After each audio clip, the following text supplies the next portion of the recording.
भी नंबर जिसके last digit में या फिर यूनिट डिजिट में या कहें हम इकाई के अंक में अगर आपको मिलता है 0, 2, 4, 6 और 8, तो हम क्या करेंगे, वो नंबर आप आंख बंद करके उसमें टिक लगा सकते हो कि वो नंबर 2 से पूर्णतया विभाजित होगा, that is totally divisible by 2। ठीक है, तो इजी। ठीक है, कोई भी क्वेश्चन, जैसे मैं आपको क्वेश्चन पूछती हूँ कि 142 2 से डिविजिबल है कि नहीं, बिल्कुल है, क्योंकि इसके इकाई के अंक या फिर वंस पोजीशन में क्या है, 2 है, और हम लोग को पता है कि 0, 2, 4, 6, 8 जिसके भी लास्ट में रहेगा वो 2 से डिविजिबल होगा। मैं आपको एक क्वेश्चन देती हूँ 1 4 3 5 0, ठीक है, ये 2 से डिविजिबल है, बिल्कुल डिविजिबल है, क्योंकि इसके वंस की पोजीशन या इकाई के अंक में क्या है, 0 है। ठीक है, चलो ये तो हो गया आप लोगों का 2 से विभाज्यता का नियम। दूसरा है आप लोगों का 3 से डिविजिबिलिटी। अगर आप लोगों को चेक करना है, 3 से विभाज्यता अगर आप लोगों को चेक करना है, तो उसके लिए आपको जो भी क्वेश्चन दिया रहेगा, सपोज आप लोगों को अगर देता है कि आप चेक कीजिए कि 142, ठीक है, 142 3 से विभाज्य है या नहीं, 142 3 से डिविजिबल है या नहीं, उसके लिए हम लोग को क्या करना है बच्चों, हमको क्या करना है, ये जो नंबर दिए रहेंगे उनका आपस में एडिशन करना है। उस एडिशन के बाद वो जो नंबर हमको मिलता है, अगर वो 3 से डिविजिबल है, वो 3 के टेबल में आता है, 3 के पहाड़े में आता है, इसका मतलब वो 3 से डिविजिबल है। जैसे कि 1 + 4 + 2, तो 4 + 2 कितना हुआ, 6, और 6 + 1 कितना हुआ, 7। तो क्या बच्चों 7 3 के टेबल में आता है, नहीं, वो 3 के टेबल में नहीं आता है। इसका मतलब क्या हुआ कि जो 7, ये जो 142 है वो 3 से विभाजित नहीं होगा, वो 3 से डिविजिबल नहीं होगा। तो हम लोग क्या करते हैं, एक और क्वेश्चन लेते हैं। ठीक है, हम लोग लेते हैं 36 ले लेते हैं सपोज, ठीक है, तो 36 लिए हम लोग, तो इसको ऐड करके देखते हैं, 3 + 6, ये कितना हुआ, 9, है ना, तो 3 + 6 क्या हुआ, 9 आता है 3 के टेबल में, यस 3 के टेबल में 3 3 9 आता है, इसका मतलब 36 डिविजिबल है। ये तो मैंने बहुत ही छोटी छोटी संख्याएं ली हैं, आप लोगों को और भी जितने भी बड़े क्वेश्चंस मिल जाए, अगर आपको 10 अंक का मिल जाए, 7 अंक का मिल जाए, 8 अंक का मिल जाए, कोई दिक्कत नहीं है, कोई इशू की बात नहीं है, उन नंबर्स को बस आपस में ऐड करना है।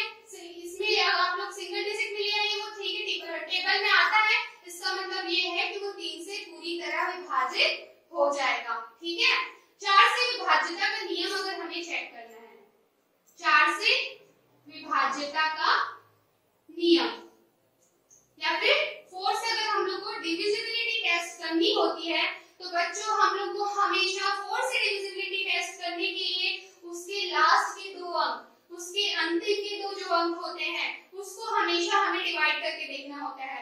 अगर वो लास्ट के 2 डिजिट 4 से विभाजित हो जाते हैं, इसका मतलब कि वो जो संख्या है वो 4 से पूरी तरह विभाजित हो जाएगी। इसके अलावा एक और भी ट्रिक है, जिसके लास्ट में 0 0 होगा, जिस अंक के लास्ट में 0 0 डबल 0 मिलेगा, वो नंबर 4 से हमेशा डिविजिबल होगा। और मैंने क्या कहा, लास्ट के 2 डिजिट अगर 4 से डिवाइड हो जाते हैं, ठीक है, जैसे कि वो 4 के टेबल में आ जाए, या फिर अगर इसको कैंसिल करने पे, जैसे कि सपोज यहाँ पे 64 है, ठीक है, 64 है, ये 4 से डिवाइड होता है, बिल्कुल होता है, क्योंकि ये 65 हो जाएगा, 64 का 64 होता है ना। तो इसका मतलब जिस भी कोई भी अगर हमको नंबर मिलता है, जैसे कि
नियम, है ना, 5 से डिविजिबिलिटी का। तो 5 से विभाज्यता तो बहुत इजी है बच्चों, ठीक है। जो भी नंबर होगा अगर उसके लास्ट में 0 है और 5 है, कोई भी नंबर, ऐसा कोई भी नंबर जिसके लास्ट में 0 है या फिर 5 है, तो वो नंबर 5 से इजीली डिविजिबल होगा, ठीक है। उसमें हम लोग को कोई दिक्कत नहीं है, सबसे इजी है 5 से विभाज्यता का नियम। अगर हम लोगों को बच्चों चेक करना है 6 से विभाज्यता का नियम, तो बच्चों 6 से विभाज्यता के नियम के लिए हम लोगों को ये चेक करना पड़ेगा कि क्या ये 2 से डिविजिबल है और क्या ये 3 से डिविजिबल है। अगर वो नंबर 2 से भी विभाजित होता है, वो नंबर 3 से भी विभाजित होता है, इसका मतलब वो 6 से भी पूरी तरह विभाजित होगा, है ना। मतलब कि 6 से विभाज्यता के लिए हम लोग को ये चेक करना है कि वो नंबर 2 से भी विभाजित होना चाहिए, 3 से भी, 2 और 3 दोनों से ही विभाजित होना चाहिए, ठीक है मेरे बच्चों, है ना। तो 6 से विभाज्यता का नियम क्या है कि वो नंबर 2 और 3 दोनों से विभाजित होना चाहिए। जैसे कि मैं एक नंबर लेती हूँ 36912, ठीक है, मैं नंबर लेती हूँ 36912, क्या ये नंबर 2 से डिविजिबल है? यस, ये नंबर 2 से डिविजिबल है, क्योंकि हम लोगों को पता है इससे इकाई के अंक में 2 आ रहा है और जिस अंक में 2 आता है वो हमेशा 2 से डिविजिबल होता है। तो ये तो फुलफिल हो गया बच्चों कि 2 से तो डिविजिबल है ये। क्या ये 3 से डिविजिबल है? चलो चेक करते हैं। इसको हम लोगों को 3 से डिविजिबिलिटी चेक करने के लिए हम लोग को इसका आपस में एडिशन करना रहता है। तो 3 + 6 9, 9 + 9 18, 18 + 1 19 और 19 + 2 21, 21 3 के टेबल में आता है कि नहीं? बिल्कुल 21 3 के टेबल में आता है। इसका मतलब ये जो नंबर है वो 3 से भी डिविजिबल है और 2 से भी डिविजिबल है। इसका मतलब ये है बच्चों कि वो 6 से भी पूरी तरह विभाजित होगा, ठीक है। चलो आगे बढ़ते हैं, ठीक है। आगे अब देखते हैं हम लोग 7 से विभाज्यता का नियम क्या होता है। तो मेरे प्यारे बच्चों 7 से विभाज्यता का नियम के लिए हम लोगों को ये चेक करना है कि जो उसका लास्ट का जो भी नंबर रहेगा, उसको दुगना करके उस नंबर से हमें घटा देना है। जैसे कि मैं एक क्वेश्चन लेती हूँ बच्चों, जैसे कि है आप लोगों का 224, क्या ये 7 से विभाजित है? इस क्वेश्चन को हम लोग को देखने के लिए इसकी जो इकाई का अंक है बच्चों 44, जो 44 है उसको हमें चेक करना है, ठीक है। 224 है, ठीक है। तो हम लोग क्या करेंगे, इसको 4 को दुगना करके 22 से डिवाइड कर देंगे, ठीक है। 22 सॉरी डिवाइड नहीं माइनस करेंगे, 22 माइनस 4 2 से कितना होता है? 8 होता है। इसका आंसर क्या मैंने क्या किया यहाँ पे 4 को दुगना किया है 8, ठीक है। 22 माइनस 8, ठीक है। तो 22 में से 8 गया तो कितना आएगा? 14 आएगा। तो क्या 14 7 से डिविजिबल है? बिल्कुल हाँ, 14 हम लोग का 7 से डिविजिबल है, 7 के टेबल में आता है। इसका मतलब 224 जो है वो 7 से पूरी तरह विभाजित होता है। It is completely divisible by 224, ठीक है बच्चों। तो आज हम लोगों ने देखा कि 7 से विभाज्यता के लिए कुछ नहीं, जो भी उसका इकाई का अंक है उसको दोगुना कीजिए, बचे हुए नंबर को लिखिए, उसमें से उस जो दोगुने किए हुए नंबर को उसको घटा दीजिए। घटाने पे जो भी हम लोग को अंक प्राप्त होगा, जो भी नंबर हम लोग को मिलेगा वो अगर 7 के टेबल में आता है, अगर वो 7 से विभाजित होता है, इसका मतलब कि वो जो संख्या होगी वो 7 से पूरी तरह विभाजित होगी, ठीक है बच्चों। अब हम लोग का 7 से बाद 8 से हम विभाज्यता का नियम चेक करेंगे। तो बच्चों अगर हम लोग को 8 से विभाज्यता का नियम चेक करना है, हम लोग को ये देखना है कि ये संख्या 8 से विभाजित होती है कि नहीं। चलो मैं उसके लिए आपके लिए एग्जांपल लेती हूँ। 257 192, ठीक है। तो मेरे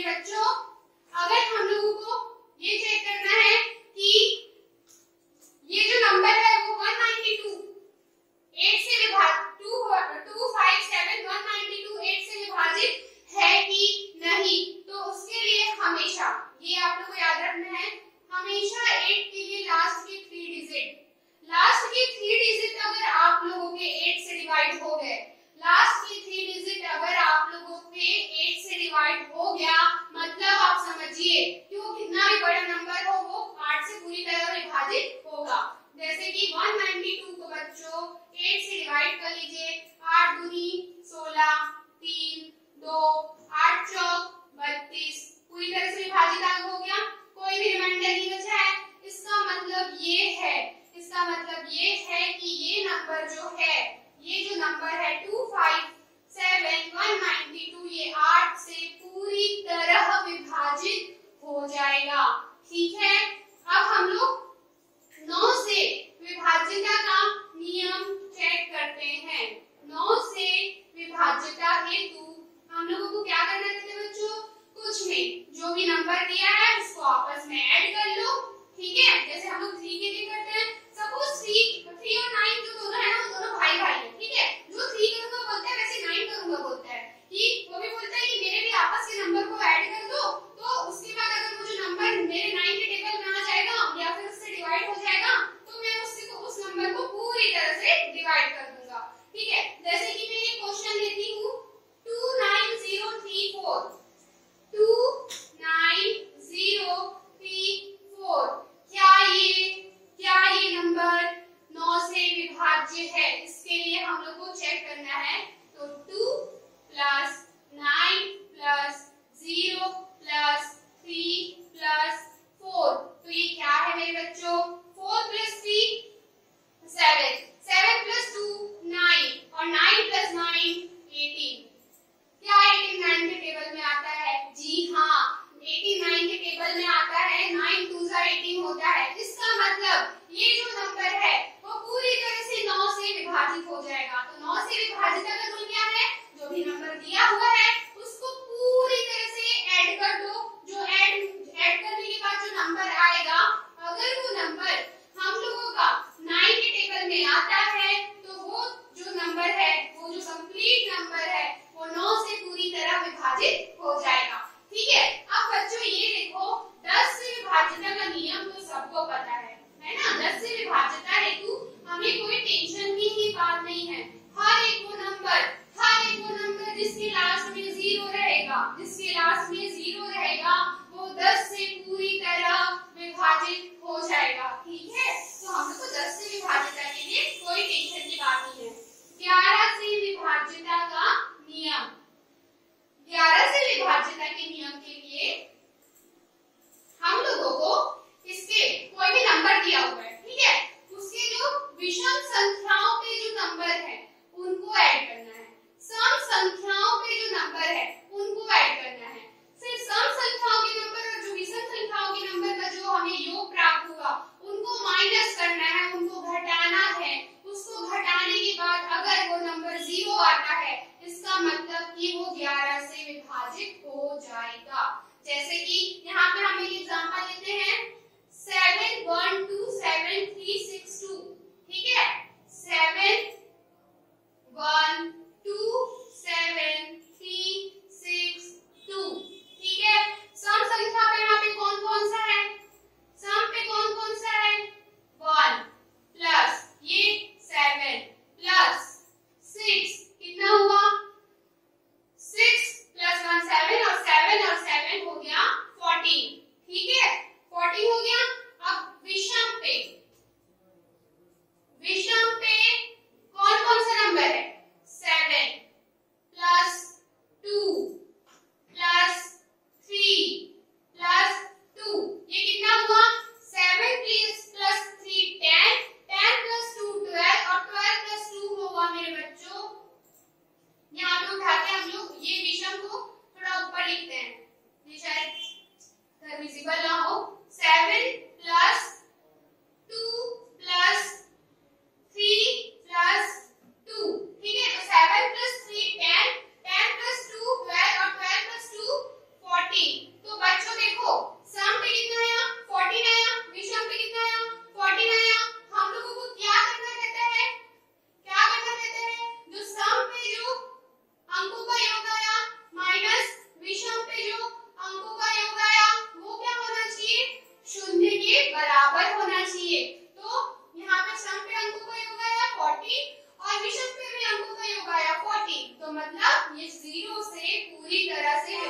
है। ये जो नंबर हम लोग को मिला है 7127362 यह 11 से पूरी तरह विभाजित हो जाएगा। ये तो हम लोगों ने पूरा 2 से लेके 11 तक का विभाज्यता का नियम पढ़ लिया। ये बच्चों अगर आप लोग को ये कॉन्सेप्ट क्लियर हो गया, ठीक है, तो फिर आप लोग कोई भी विभाज्यता का कोई भी क्वेश्चन आएगा, बड़े से बड़ा क्वेश्चन आएगा, आप लोग बहुत इजीली सॉल्व करेंगे। एक और 25 से विभाज्यता के नियम के लिए 25 से अगर आप लोग को कभी भी चेक करना रहेगा तो 25 से विभाज्यता के लिए हमेशा उसके लास्ट में या तो 25 होगा या तो 15 होगा या तो 75 होगा या तो उसमें 00। मतलब कि ये ना लिख के मैं ये बोलना चाहूंगी कि आप उसके लास्ट के 2 डिजिट को देख लीजिए, अगर वो 25 से डिवाइड होता है इसका मतलब वो जो नंबर आपको दिया रहेगा, ठीक है, वो पूरी तरह से 25 से विभाजित हो जाएगा। जैसे कि मैं एग्जांपल लेना चाहूंगी यहाँ पे 6 6 7 0 25। क्या ये 25 से डिविजिबल है? क्या ये 25 से डिविजिबल है? ये हम चेक करने के लिए हम लोग को बस लास्ट का 2 डिजिट देना है। क्या है लास्ट के 2 डिजिट में? 25 है। 25 से डिवाइड हो ही जाएगा, 25 बचा 25। तो बच्चों तो क्या ये 25 से डिविजिबल है? जी हाँ बिल्कुल, क्योंकि इसके लास्ट के 2 डिजिट जो है वो 25 से पूरी तरह से विभाजित हो रहे हैं। इसका मतलब ये जो नंबर है वो भी पूरी तरह से 25 से विभाजित हो जाएगा। इस तरह से बच्चों हम लोगों ने पूरा 2 से लेके 11 और 25 ये हम लोगों ने विभाज्यता का नियम पढ़ा। ये जो नियम है, ये जो रूल्स है,